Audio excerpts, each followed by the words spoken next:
Hello, I'm Bob Mayer, and welcome to my series of videos on preparation and survival. This one's about hot weather. Heat can kill directly via heat stroke. It can also increase your chances of succumbing to a heart condition, stroke, or other breathing problems. Hundreds of people die every year in the United States from heat.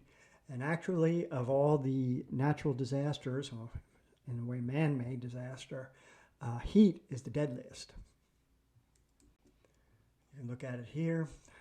Hot weather is the deadliest natural disaster in terms of lethality. Ahead of severe weather, winter, flooding, tornado, lightning, storm surge, hurricane, wildfires down at the bottom, even though wildfire is pretty nasty. Bottom line is you want your body to maintain a steady core temperature of roughly 99 degrees, 98.6 Fahrenheit. When you begin to heat up, your nervous system diverts blood away from your internal organs to your skin to radiate that heat away, okay? And your sweat glands release water, which has a cooling effect as it evaporates from your skin. In a way, it's like the radiator of your body. Something I've become more and more aware of is called wet bulb temperature. It's the temperature of the temperature and the humidity level combined. Okay, it's a deadly combination. A wet bulb above 95 makes outdoor activity extremely dangerous, and we're getting more and more places on the surface of the planet that's hitting 95. Wet bulb is how they measure it. They take a thermometer and they wrap it in wet cloth and then expose it to the air. The rate at which the water evaporates from the cloth cools the thermometer, just like our body. So wet bulb temperature is not like regular temperature. It's how quickly your body will cool off sweating. If the wet bulb's too high, your body doesn't cool off sweating. The air is so full of moisture, the sweat on your body doesn't evaporate. That impairs your ability. Your radiator is not working anymore. Here's a chart on it. Basically, they're saying over 92.1, and you're in black. No outdoor activities, cancel everything.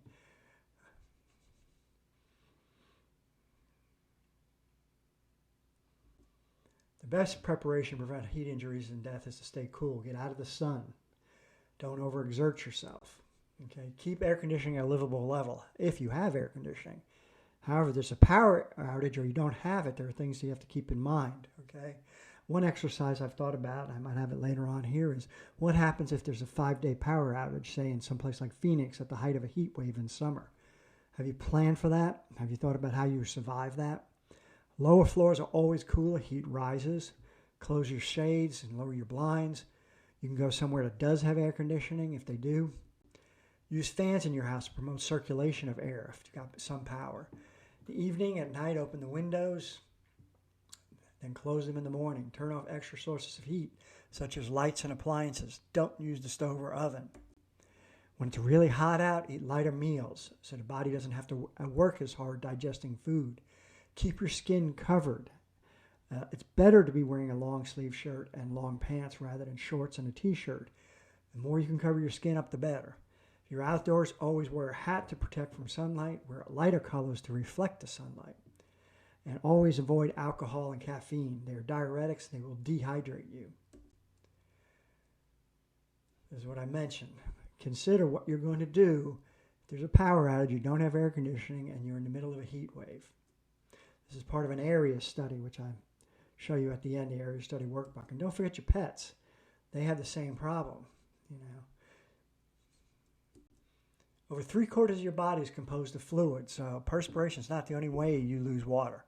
Okay, we lose water all the time. We're just not aware of it. 4 cups of water a day just by exhaling. So 16 cups equals 1 gallon. So we're losing about a quart a day. 2 cups versus perspiration. 1/2 to a full cup from the soles of our feet. That's why socks get wet all the time and they stink. 6 cups versus via urination. You lose more than a 1/2 gallon of water a day just existing. And then you lose more depending on the weather and your activity level.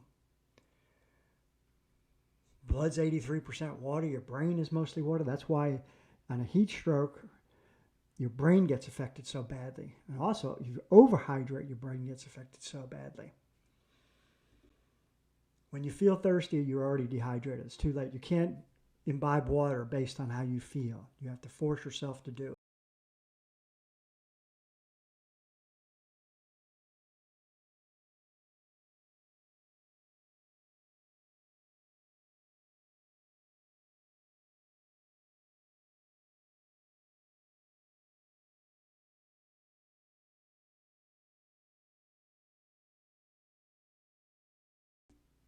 Symptoms of dehydration. These are, I remember in the military as a leader, I would look for these or smell for these. Dark urine with strong odor. You check where guys peed in the snow. Or you can smell it. Low urine output, dark sunken eyes, fatigue and emotional instability. Delayed capillary refill in the fingernail beds. A trench line down the center of your tongue. Pinch the skin. If it stays in place, it's dehydrated. Someone pointed out the other day, this is how they got their grandfather to the emergency room. They pinched their skin and they realized that no, it didn't, it just stayed pinched.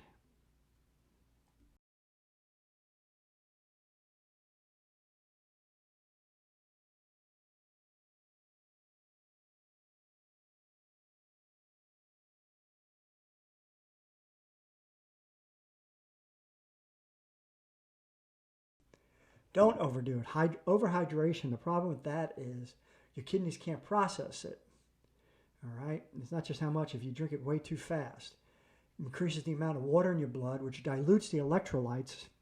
That's why Gatorade always talks about the electrolytes, especially sodium.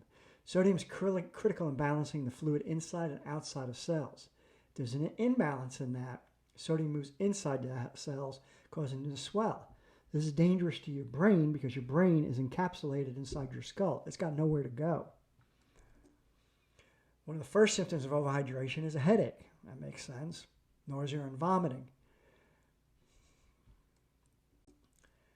If you're under physical or mental stress, increase your water intake. Drink enough liquids to maintain a urine output of at least half a quart every 24 hours. For dehydration or short of heat stroke, drink 2 quarts of water gradually in 2 to 4 hours, not all at once. Take small sips. If vomiting, try ice chips, popsicles, or small sips. If also suffer from diarrhea, which is really dangerous, stay away from using sports drinks as the sugar can make it worse. So don't be taking drinking your Gatorade if you also have diarrhea. A heat stroke comes from the breakdown of the body's regulatory system. It occurs when your core body temperature goes to 104 degrees. You don't always have that preceded by cramps or dehydration. Heat stroke's very, very dangerous. Here are the symptoms of the various heat injuries. Swollen, beet red face, red and whites of the eyes, victims not sweating. If someone stops sweating, you got a problem. Red, hot, and dry skin. Treatment. I'll call 911, but meanwhile, fan air over the victim while wetting their skin with water. Apply ice packs to the neck and back, because those areas have more blood vessels on average. Immerse the patient in a shower of cool water, not freezing, cool, or stream or lake. Wet the victim's head. As an example, elevate the feet. What to expect during the cooling off period: vomiting, diarrhea, struggling, shouting. They basically go crazy. They can do cardiac arrest, so be ready for CPR. Bottom line, call 911.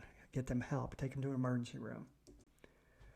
All my apps on survival, all the gear, all the websites are on my website. If you hit this box, this red box will pop up. It's a Word doc underneath with links to all of them. Here's my books. The Area Study Workbook evaluates where you live. You walk through it step by step. Prep and Survival Guide walks you through preparation step by step and explains survival. The camouflage one is just the survival portion. It's my little black books. I'm adding to those all the time. Here's my background and my QR code, and please subscribe to my YouTube channel. Stay safe out there, people.